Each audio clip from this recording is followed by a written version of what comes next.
సర్వలోక రక్షక కరుణించుమయ్యా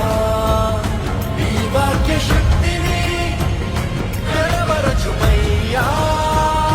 అంధకార ప్రజలను వెలిగించుమయ్యా పునరుద్ధరణ శక్తితో